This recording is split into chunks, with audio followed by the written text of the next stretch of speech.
next topic is going to be an argument. It's probably going to end up in an argument between us. Yeah, probably. So this was Abyss's idea. He for some reason thought this was a good idea.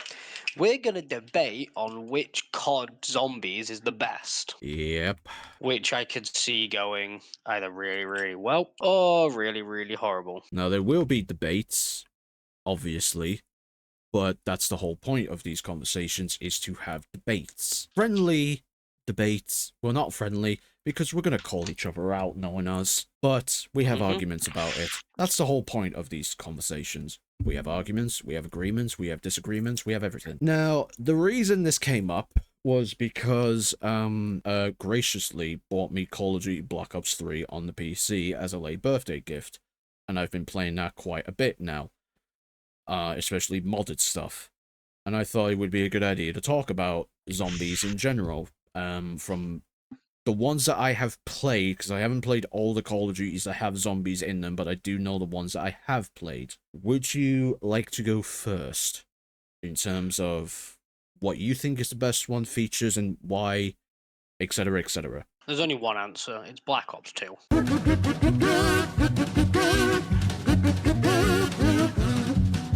Okay, nice conversation. Black Ops 2 is the best for COD zombies. Hands down. Closely followed by World at War, because you kind of have to have the one that made it all in the talks. Black Ops 2, and I will say my reasons, it has the best zombie maps, hands down. That would be Mob of the Dead and Origins. And Buried. Don't disrespect Buried. I'll give Buried credit, but I'll save my opinion for later. It can be annoying, don't get me wrong, when you're trying to get to Pack-a-Punch and you're getting bitch slapped by women. Don't get me wrong. It can be infuriating. However, still the best. And bearing in mind, I have on my Xbox, I believe I have every single zombie map. Maybe not the ones for Black Ops. Oh no, I do have the ones for Black Ops 4. I believe it's every single zombie maps. Yeah, every zombie map on every COD I own on Black Ops 4. On every COD. So I have been able to play them all, so I get an opinion on all of them. I think barring World at War, I've played every map, I don't own them. Black Ops 2, gameplay-wise, fantastic before they made it easier and gave you extra hits without Juggernaut. The guns in it were perfect. The maps, Die Rise is like the only issue with a map, with it being verticality rather than map. Transit, when the game first came out, it was shit, but it's gotten much, much better in time. Apart from the Pack-a-Punch, but... Pack-a-Punch was a pain in the ass building. Yep. But Transit as a whole, it's got the cult classic thing. Like, back then, you never wanted to play Transit. No. Now it's kind of like, I'd jump back on it again. Thing is with Transit, I think it was unfortunate timing. Ascension, which was technically the first Easter egg in a zombies map. Yes. Where you had to solve stuff, and then it had Moon. Moon, one of the most controversial maps ever, but... The only issue I'm going to say with Moon, I have two issues with it. I have three. The first one is getting that fucking ball for the Easter egg to where it needs to be. Yep. And the second one is the pissing Simon Says bollocks. In Black Ops 1, it was so much harder. Yes. Because I think in Black Ops 3, it stays the same, no matter if you've reset the game or not. It's always the same. Yes. Black Ops 3 stays the same, Black Ops 2 does not. Black Ops 1. It changes Black Ops 1 does not. But yeah, Black Ops 2 has the best maps. I won't even argue that one. It has the best maps. It's not got the best crew because they changed it, but the crew they have there is still good. Origins is one of the best Easter eggs of all time. Origins is one of the best Easter eggs of all times. I will agree with that.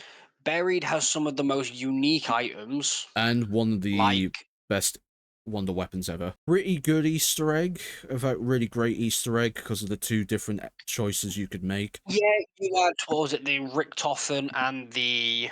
Maxis one. Maxis. It also has some of the best mini-bosses. Oh, right, so, trying to remember them. So, Mob of the Dead had the Warden. Brutus. Brutus, or the Warden. Transit had the electric dickhead. Avogadro, I think.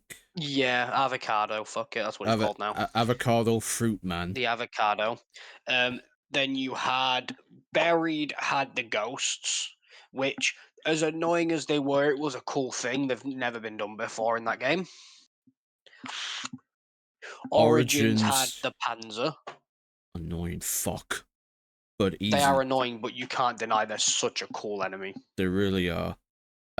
One thing I will admit is that I think Dire Eyes had the worst mini boss out of all the ones in Black Ops 2. The elevators.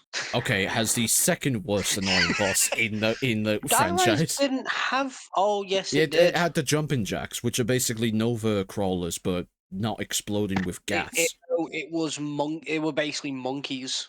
Yeah, they were just monkeys, but they were the most It unoriginal was. bosses ever. They basically combined the monkeys from 5 and the Nova crawlers from Kino in Black Ops 1 and put them together. They were just so unoriginal and uncreative. And then the other mini boss was Gravity. Gravity, elevators. However, Granted, the best wonder weapon pre-patch, which the was Soliquifier. Soliquifier. Pre-patch Soliquifier, And the the best one. fucking trample steam was great because you could not only could you like if you did the glitch where it was immediate, you could cut off an entire corridor, or you could just troll your friends and fuck them off. I used to do that all the time, and that's how. So did I. Yeah, it was. So It was did a. I. It was a dickhead move. It was that first jump from tower to tower. You'd put it at the landing spot, and then land and get fucking launched off the map. I know you. I know what you used to do. You fuck, because I used to do it too. I used to in the most inconvenient places. But another thing about Dire, I like Dire Eyes as a map. However, the verticality and the elevators so unreliable. But not only Yes. that, it has one of the worst perks ever, Who's Who, but it does Yeah. have one of the best wonder weapons. I still technically would say it's still one of the best to this day, even though it did get a nerf. The Soliquifier. I like the Yeah. theme of it. I think it was in Hong Kong. I think it was in Hong Kong. Yeah, it was a Hong Kong map. It was a good idea, poor execution. It also had one of the best, I want to say, challenge map with it, Nuketown, where you don't get perks till a random time and your perks are randomized every time. Yeah, Nuketown. So you might not get Juggernaut till round 25. It was a pre-order bonus only, but then they brought it out separately, which is a good thing. Yeah. I don't mind it, but like after round 20 or whatever. Challenge map, that's all it is. Yeah, it was a challenge map. But then they also decided to bring out an entire new game mode with Turned and Grief. Yeah, Turned came out in DLC 1, I think.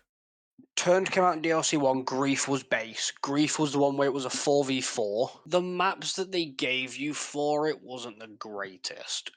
Town was a great map because the only other option you had really was Transit or Farm. So everybody went Town. It was Bus Depot. Oh, the Bus Depot. So Bus Depot was the biggest challenge map. So Farm, you had... So Town, you had everything. Perks, Mystery Box, and Pack-a-Punch. Farm at the cost of having lava everywhere. Yeah, Farm was just perks and box, and then Bus Depot was just the box. That was the hardest one. You had no perks, you had no Pack-a-Punch, nothing. It was whatever weapons you are holding, that's what you're using. No upgrades. Basically, Nacht and Tolton from World at War, but in Black Ops 2. Because Nacht, you didn't have any perks, you didn't have any Pack-a-Punch. It was just a box and whatever war weapon you could find. So it was essentially use the box till someone's got a ray gun, and then you'd end up with like a ray gun, a hammer, an RPD, and a Galil, and you'd sit in that back corner of the map and hold point. Yeah, because there was nowhere else you could camp on that fucking map, because it was just all claustrophobic. Well, not claustrophobic, but unless you were solo playing, you can train. It was just a pain. If you trained, you would run into someone. Yeah. So around the back of the bus depot with a giant pit of lava next to you, that was the only place you could camp on the bus depot survival. But as soon as one person goes down, you're fucked.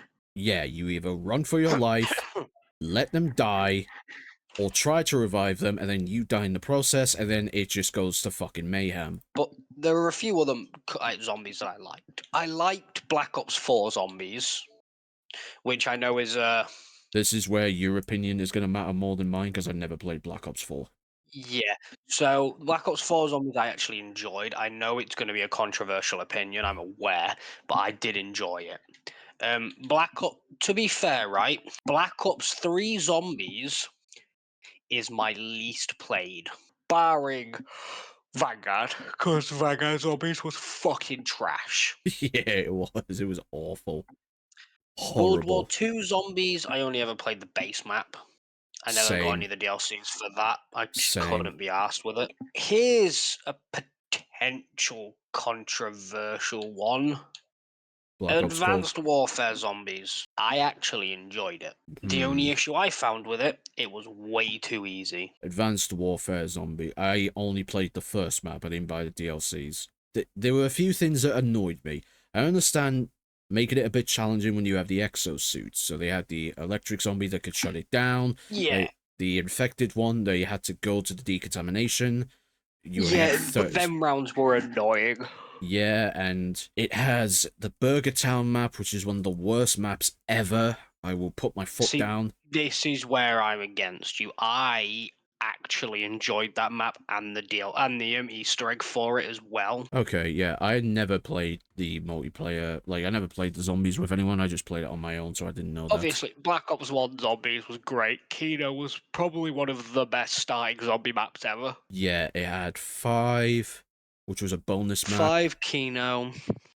5 Kino. And it was the birth of Dead Ops Arcade. Yep, Dead Ops Arcade, Ascension, Call of the Dead, Shangri-La, and Moon, and then they brought back the World at War maps for the final DLC. World at War Zombies was the start of it all.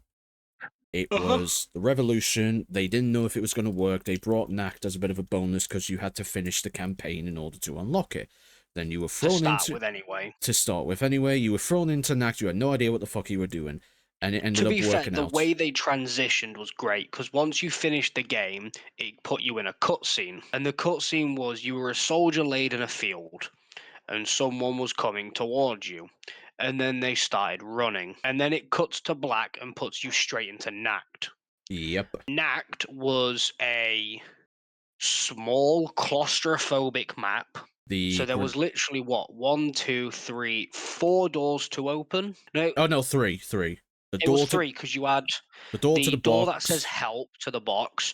You had the staircase in the box room, the staircase in the original room. Yeah, so only 3 doors. Yeah, 3 doors.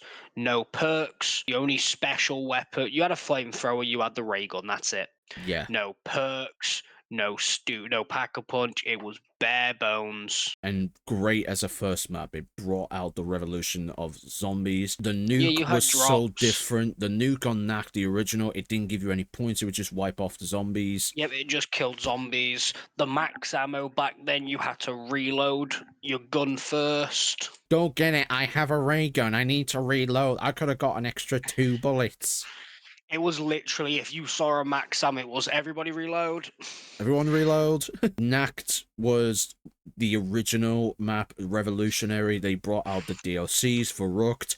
I will talk about Verrucht in a little bit. Oh god, properly. Verrucht. Oh, when you spawn in the opposite room to your teams and you have to make your way through it. Yep, and you would always go to the side on the left to get the power 100%. on. 100%. Because there was a little room you could camp before the newer zombies. Like Vanguard was shit. Yep. Everything after World War II became shit. Yep. Vanguard was trash. Yep. The Modern Warfare zombies weren't really zombies. No. Black Ops Cold War wasn't bad, but I only played the first map, Die Machine. I didn't play the DLCs. I'll say this right now, though. Verrucht, World at War, the scariest zombies, because it was in a psychiatric hospital. If you remember, they had the normal walking, running zombies, and then the ones where they were actually, like, chasing you down quicker than the actual fast zombies. And then they brought out Shinonuma, which was, granted, a bit of a gross map because of the theme of it, but it introduced us to Dempsey, Nikolai, Takio, and Richtofen. We also did have Black Ops 6 and 7, Never played them. which so I did play the zombies on Black Ops 6 and 7. I think it was 6 I did every Easter egg for. Me and Huds did them all. 7 I didn't really touch. I think I did the first map with him and that was it. On 7, I didn't like 7 that much. It felt weird. I feel like zombies maps tend to be either incredibly claustrophobic or a huge ass map. Yeah? Back then, yes. Yeah. Nowadays, they're just huge ass maps.